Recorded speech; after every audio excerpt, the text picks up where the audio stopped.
What is it? Tennis.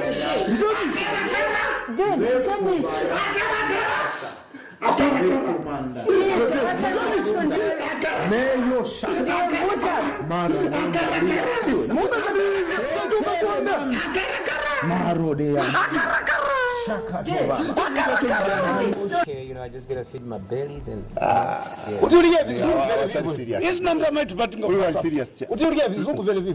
Demo ni hadi simu. Wewe mamuna nzano. Mimi nampeleka ndino. Nisingapeleke. Ndiko mama khanga ndukuziwa. Haja zizunguza mwezo. Inga sasa. Mutaziwana pano. Mutaziwana pano basi ndikambeleke ndirama. Akavuta kupeleka ndikampeleka. Mwina maziwana. Sizodinga kaleja. Ndama ndinayo koma neso yimba kuliana. Hayi.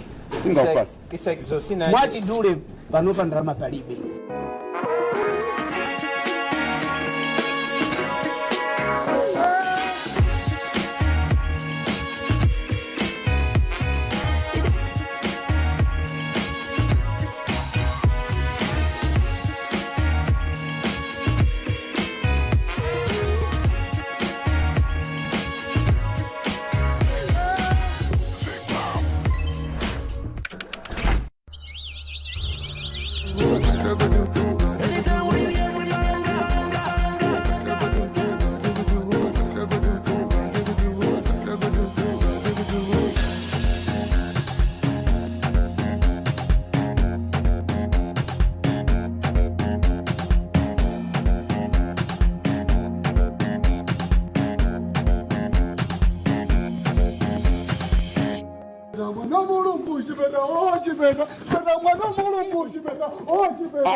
Kuti ndeude mwachoka naye kutamani. Mwachoka naye kuti. Chachokera kuchani huko amati utaifa huko. Tawoloka. Chotamanga tata. Mpaka na kuodi town. Ndeno mango musatira ama. Mpaka pa club pa ndati abwe na kuna nkoro wake. Bitani uchoka tawa. Aya zodanda ulisa bwanji. Koma nkhope akuoneka kuti ndi wabwinoko. Kuti nkhope yasintha akuoneka bwino koma nisala ikupitirira. Too bad.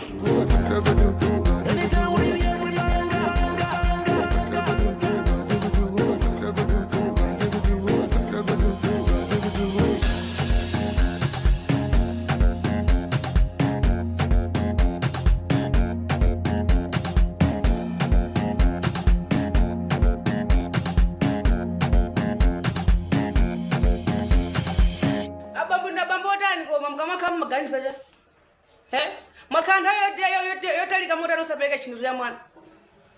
Msambani yangane choncho. Inopeleka mama magenza jana. Iwe ndili busy. No. Msambani zoti ndili busy lero Mwana amafunika mapampa, mwana amafunika zakudya, koma ino ndrama mnapeleka nditi ndrama. Daily mango ntausa peleka child support. Iwe ndrama zomwe matumizazo. Ndrama zake zindizo, ndrama zomwe wanga balasa. Ndrama matumiza ito ndrama. Iwe kuti ndone pomwe. Message omwe mwana ndrama. No, ndifuna ndrama zanzo ndibenezo chito. Sizo ndikhuza. Izo sizanga ndizana.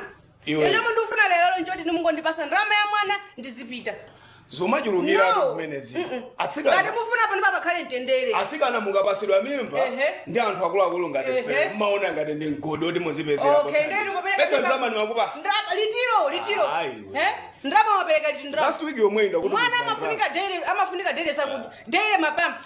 Zovala mwana. Ndemukona ngati kuskulu kuja ndrama afisa amati. 5 fans last week ndatumiza. Ndrama yatha zinthu zinazi panopa. Ndrama just a week. Ndrama yatha. 500,000. Inomononga ndrama zingati pasiku. Mma unonga ndama zikati pasiku. You cannot compare with me. No. Izo zimezo hapa panopa ndikofuna ndrama. No. Panopa sina bwele maphokoso fanda topa nanu. Ndingaba osaganiza. Zodonta. Ndingaba osaganiza. Ndemu kama gona kwanu magona koma ine msandi angise pambali ko. Msandi angise pambali msakenge mna ngati simu ndimu. Pambali bajani.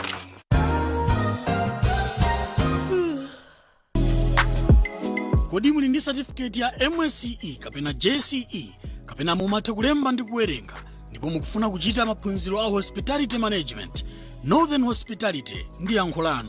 A Northern Hospitality akupereka maphunziro a food production, accommodation, front office komanso food and beverage services. Maphunzirowa amakhala miyezi 6, miyezi 2 ya mkalasi ndi miyezi 4 ya ma-attachments. Malo opangira attachments school imafuna yokha. Fees ndi 250,000 kwacha yokha basi ndipo amalola kupereka kawiri. Tipezeni a Northern Hospitality muchapita building pafupi ndi National Bank komanso moyang'anana ndi Nyachenda Motel ku Mzuzu. Kuti mudziwe zambiri imbani foni pa nambala iyi 0885 234 259 0885 234 259. Northern Hospitality. Hospitality redefined.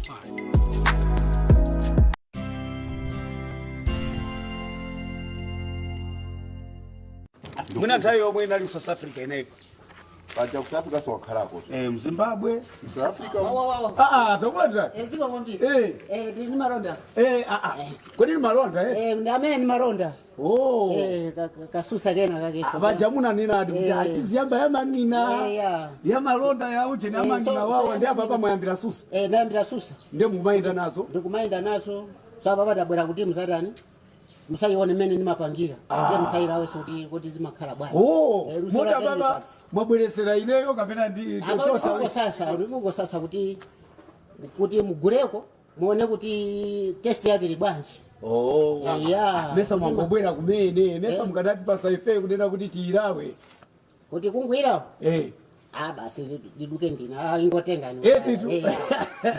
Kuti mbangani kule du. Kumatele. Komandesi kuoneka bwinotu. Luso limene limapuzira kuti. Pena pake umene limapuzira. Munapanga zakatali? Kwa pangona. Amweni, walika susata. Ilumesa ndamene munkamunena kuti yayi. Musampase ndikunena mwini wake. Azapanga zaumve chani chani. Zasikulicha. Ndeti iwale. Mulandu suwola. Tiwale. Mulandu suwola. Janti nyama tanu. Iro tajaje nyama kifeni pa nyama. Kanchere. Ya mafuta bwinotu. Akwa mbili. Banje ya mbuzi. Yangono. Si kwangwa. Bora ya magazi. Nyama kayo pepo kajonji. Akusirira. Yaona makiba bwi. Nyama kayo pepo kajonji. Kuyambira January. Nyama kaje kumapeto kwacha pa Christmas. Nde muri ndi luso tomba. Ti ujeni ti tomato kanye imakoma choncho ka. Imakoma choncho. Moja za umve hapa. Ti mchele cha unyama manja choncho. Si uko. Okana khala usindikana ikamporo labuno ngati lili yani. Mwaba pena pake boto mga kubali mabazima pesa kama China mu Shoprite nagula mu Shoprite. Ngalo Shoprite. Akozolowa. Tura ilili. Oro kwa kulipe kuna. Nasoma ngokome. Akozolowa inu. Asiyeni size wa. Inu Shoprite mazo. Kama zo ku Shoprite. Msano makagula mchele uti kuja. Mu Shoprite. Shoprite amango ba Shoprite sana lo. Awandeti mati. Akaro hapo kwa jaripe gari. Awandeti mati dollars. Ndoko okay tangu sawa pamwe. Ngono ndikizima khala bwana. Bangono? Tipati ngona kungoona chani. Ngona? Lema una ndiba kama. Mama. Asikuma ndio kumaliza nyama.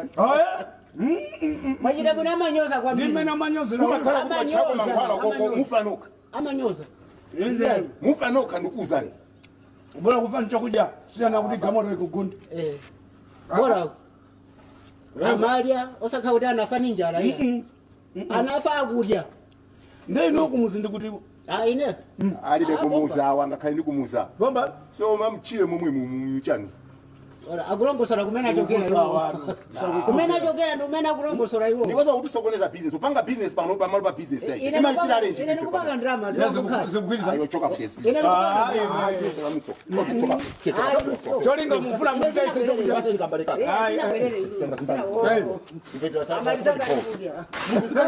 Upanga business ife naso kumvomereza basi madala akhwangu alamukuja hapa.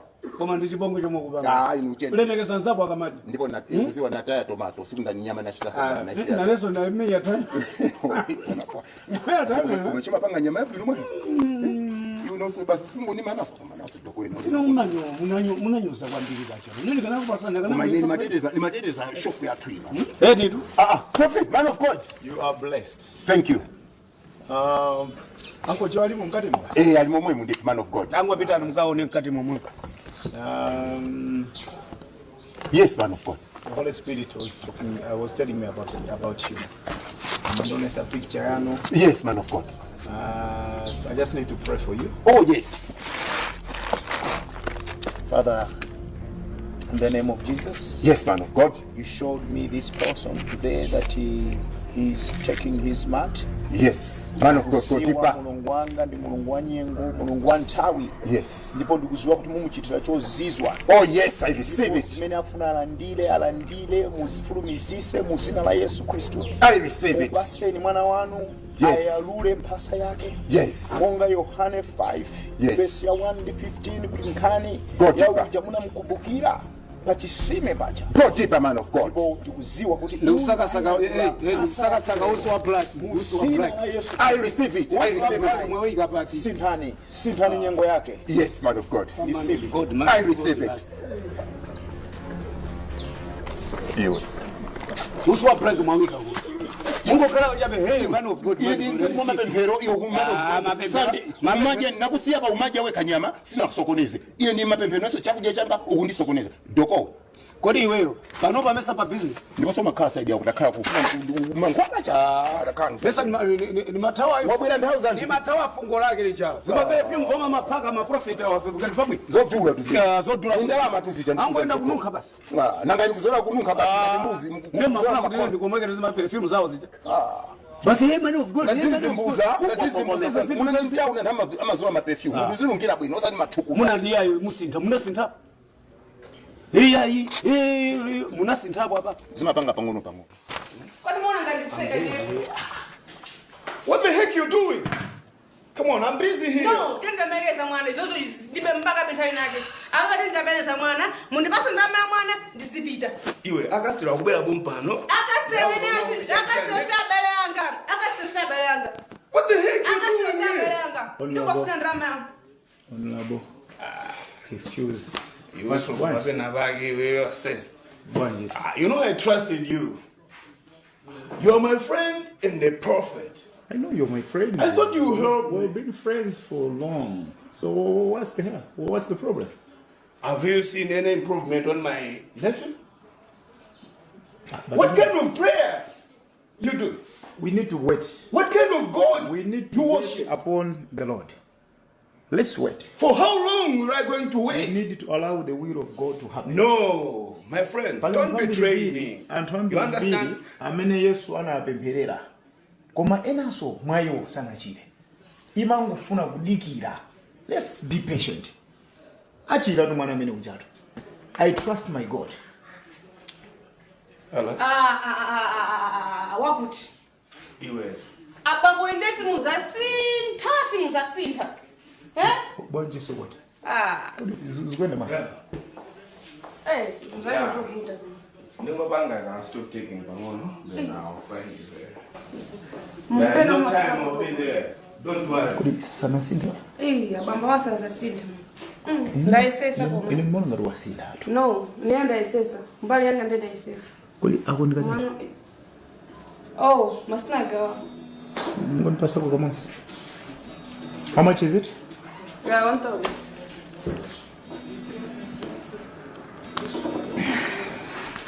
I'll give you 10,000. Keep the change. Thank you. So, which church do you go to?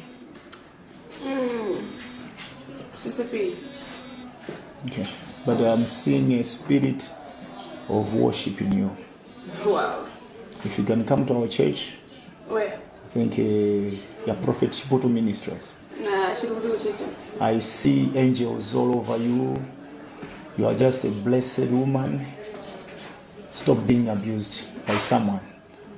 I can see as a prophet that this is not your destiny. You have someone special somewhere. So, if you can be connected, no problem. But connected in how? In what way? Yeah, spiritually, we need to be connected, you know. Yeah, so I'll be praying for you, you know, you'll be also interceding for my ministry. Okay, no problem. So, I know I've seen you on FB, so I'll just get a number from there. I saw a certain number, so I'll get the number from there. Thank you. So, Ana Libanji, nkaenda unatuma kuia kwa mbili. Abambo watu basi tatizo jamaa hadi mashita kuvutika utatu basi. Mina ngakumve tu. So from here uenda bwa. Ababa basi nitenga taxi wako nyumba. Ngakuna kwa ndisana. Mwana aleka kunyumba. Okay. So maybe Bashoprite. Ungonipeza Bashoprite. Ndaya. I'll park my car chaku boya brack. So just check alimba Prophet Chibutu. Okay. Yeah. So just come. Ndio kama joga unogodo. No problem. Yeah. Atari kila ngati. Wenga phone. So phone vuto kwa ndikapanja. Uhule usasini. Anakongira pomba kwa baba. Yeah, that's what I was talking about. Well, had it been that your miracles are true, my nephew could have been healed by now. Kumano nthawi zina eti zinthu za Mulungu zimafuna kumpasa Mulungu nthawi. Amatha kupemphera munthu olo kuchitapo chinthu chozizwa Mulungu athu amachita chozizwa ngati akuonanso chikhulupiriro chanu. So imeyo mwina chikhulupiriro chanu. Wait, let me speak. Iwe maguna bati viba kupemphera munthu osaenda nthawi yomweyo sadikira amaenda. Koma nthawi zina imakhala chikhulupiriro. So you mean chikhulupiriro chimakhala chosiyana. What do you mean? Like last Sunday, wina anabwera opunduka. Instantly anaenda. Kumano ndikudabwa ziwanda zimene zili mwa nephew anocha. Ziwanda za mtundu wanje. I prayed and kuphiri. I told you nitabwera ku nyumba kocha. Undionesa Mulungu atachira. That's why I said this kulija kuna ngote nyumba muno Mulungu achita chozizwa. And I was expecting kuti munthu uja in your space. I'll buy that for the meantime. Let's wait upon the Lord. Mwina make patience uja anapanga zopya kwambiri zonena kuti mpaka uzimu wako unafogera. Not necessarily because ngati neyo sindikhulupirira kwambiri zoti munthu angatipange attack ngati Mulungu ationesera. Mulungu anaonesera achira. Ndio ujamene achire. Atokose fukado yoyo ndikumvesera tumeuga yankhulira wayankhula zaje khulupiriro as if ineyo sinakukhulupirire because had it been unena kuti ine ndina khulupirira asinganga ndikananyamula kupita naye kwa asinganga koma naita na iweyo which means I have faith on you. Koma no, what kind of faith are you talking about? Ineyo, to be honest, I know kuti mwana amene ujayo achira tingompasa nthawi. I'm going. Nabwera ni masukisa gamoto hapo and nangoti nikupase. Okay, go anyway. Okay, we'll see. We'll meet. Okay.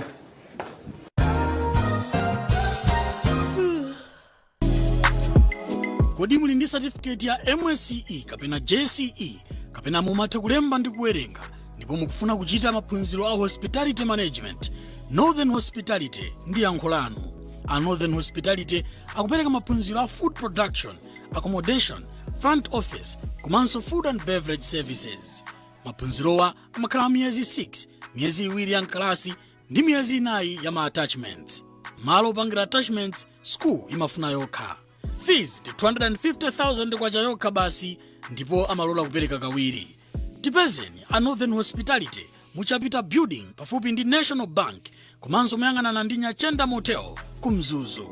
Kuti mudziwe zambiri imbani foni pa nambala iyi 0885 234 259 0885 234 259 Northern Hospitality. Hospitality redefined.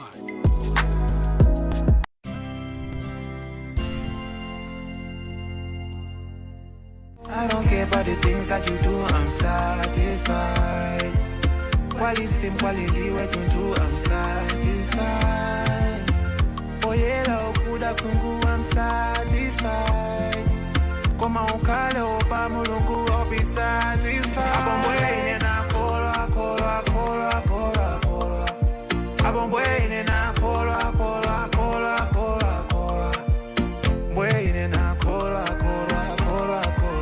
Kabwera se kachaka kasika takachakwera kachikana nimi baba komwe kachakabwera ngati nde muli mapokoso zukhala ngati mwina kuti thandizo likuvuta futatu ndimene khani zokufekera umo iwe thandizo likuvuta ndi abwana ndikuza zinthu sizili bwino ndimene zomwe zikuchitika ngatiyo yalako kulakwiratu ndekalalata kasiyapo chifukwa chakamwana yako chenjera ngaukaliso sichenjera kwaka koma ukali uyero boni uja koma ngati yosakupereka chithandizo nde kuti akulapisa prophet Yes,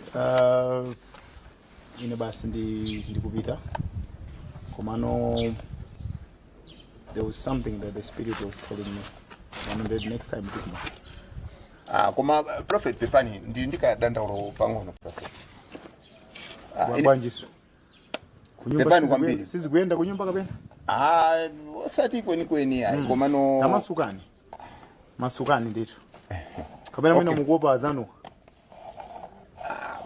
ayi basi poti andopene kuti yasina ngapa makhala nkhani zina mwina wamafuna wankhule ni man of God pambali mango yankhulani chabe sizikutikhuzaso masukani bwana prophet ndakhaoda bwa mjamuna nenera kuti ndi alula mphasa tu pakati pano sizikuyenda moti nzanga iso wangotengera poso mwayi angoti iyayi tilimozi pano zokamba za I understand your situation. Yes, man of God. Komano, what you need to understand, what you need to know is mulungu wathu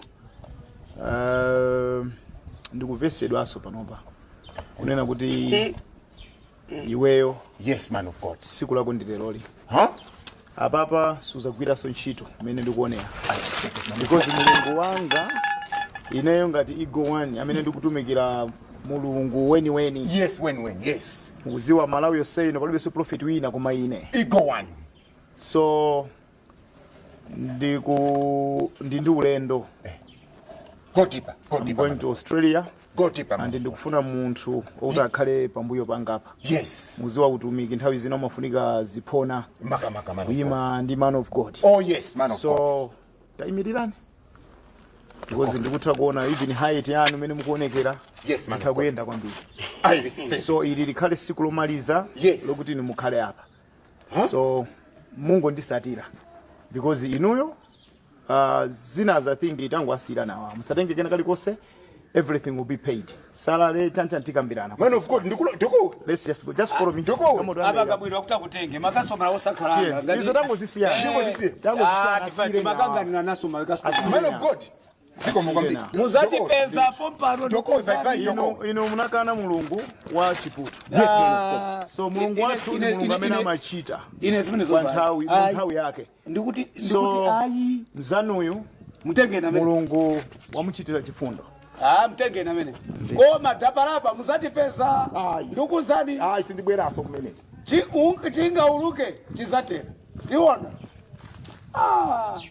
anaimbanda the business partner nawo kwakuti wabwera ujayo mwangutuka katuti mukayankha foni mmalezo inani anayi business partner chani ino ndajana bwacha ewe that guy is a man of God koma pamayankhwana ngati kuti mwina chine chake chilipo chachitika choti iniyo simugwizana nazo fanyana amakapemphera tevi ndezi okay amakapemphera tevi kana nabwera kunoko okay kukaboza tani kai one number 2 munamthawe fanyana unondona ndikuthoma mesa ndimayankhako ko yake antundu wanje okay mwana zoti mayankha business call mpaka na ministry mpaka na 30 minutes do you know what we are discussing?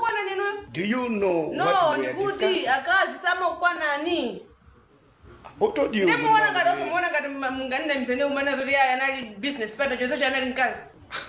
Fasha yankula to. Come on, don't No, make me laugh. yankula. No. Yankula kama oti anali mkazi. Amena muta prophet anu. Chibudu? Kaya ndumuziwa ine. Amakuza oti ndi mkazi? Amati muka kafoni yankazi. Ababa muyankula zini. Koda baba inu muzasintha ko. What is wrong with that colleague of mine? Okay. Zamwana zipatipo fwa papa tisakangi limuna tukanga na kankaneti. Fwa ndaboya kunuko ndikalekali. Neso ndinizochita. Ndasiya mwana unyumba ya kulira. Ndeza mwana tipanga mota nza mwana. Anyway, I will sort it out. Ofa sort out inendi zimezo ndi naye. Chifukwa nimeona ngati batenga nthawi because Hey. amabwera choncho kodi. Amabwera choncho. Mafuna kubwera mota. Hey, wazigidi For how long were you going to scare me? Scaring you? Yeah. Like how? Wabwera mungo nditutumuswa munomo. This is my crab and then you want me kuna kuti ndizikanga kuti ndibunjenjemera ina yake kapena jani. Kole mwene, ino ndine amene mbanga skia nzake ndani. You? Ine? Yeah. All right. In short, mwandimbira phone dzana. Manduza zori yani? Ineyo ndikapekese munthu wa kwanu ineyo. Atse. Kuchira kuvumbulusidwa kuchoka kumwamba kuzera mwaneneri prophet Chiputu akupempherera Jeff kunena kuti nyumayo iwe nyumayo amene wala ine ndi nyumayo. ngati nyumayo ndiwe Ngati kulephera kupanga pronunciate sane myanga kuti nyumayo ukuti nyumayo ndikuti ndodona ndi kuze izizo unandimbira phone mwanzo nzako zopusazo ineyo umene ndikuti panopo ndizikapanga zamkhwala iwe ndikuona panopo ineyo asipana ndi wabwino ngati ineyo. Come on, say. Are you crazy or what? Do you think I have a spiritual forensic to know that this one is a witch or not? I'm winning. Prophet, mwana ujaeka kumpempherera anayamba kuchula. Nyumayo. Ndio umadi ineyo nditani ngati kuna kuti ine ndinsinga ngakapena prophet. Oh, sema ndafone. Kumana kuti ine ndipita kuzabala yako. Ukuona ngati zimezo zingatisanga. Okay, then ndikuzi namwene. Do you think zimezo zingatisanga wase? Usafusa ine zimezo zokazi kusanga matufani kuzi mawa. Iwe mbili anga ikuipa unena kulinda mu panga jina yake mwana uja. Usejo mwana uja kuchula zina ako. Ndio kuona ngati ningamakhala osanga. Background ngani yapita. Ndipo chipani changa ayidziwa. Ndipo zinzamira patati pakuti ne mpaka pano pozikuona kuti zikhanga zindivutira kupena pande. Koma ochepa kwambiri. Ndiye ndikuze dizi. Ife ndi mafana andale atauna amene timazoyita the right time. You know what I'm talking about? Ine ndingumayo. Sininga babange zanyanga samakhola zoti ndi kanga ndapengesa zimale kuti ndiwine. Iya, ndiwine foni ndikutipula background ndiwine. Yet you are the wish yourself. Jesus. Because iwe ndi amene mwana uja amachula and the prophet wanena kuti anali kuphika. Ukalinyina. Jesus. Amaona nditu kunena kuti iwe ndi amene ubanga zimezo. And mwana uja samadziwa kuna kuti itakambirana zimezo. Koma ali kali mompempherera devil anachula kunena uli nyuma. Ndi amene ya wabanga zitolinga wibise mbili ankojowa saimi.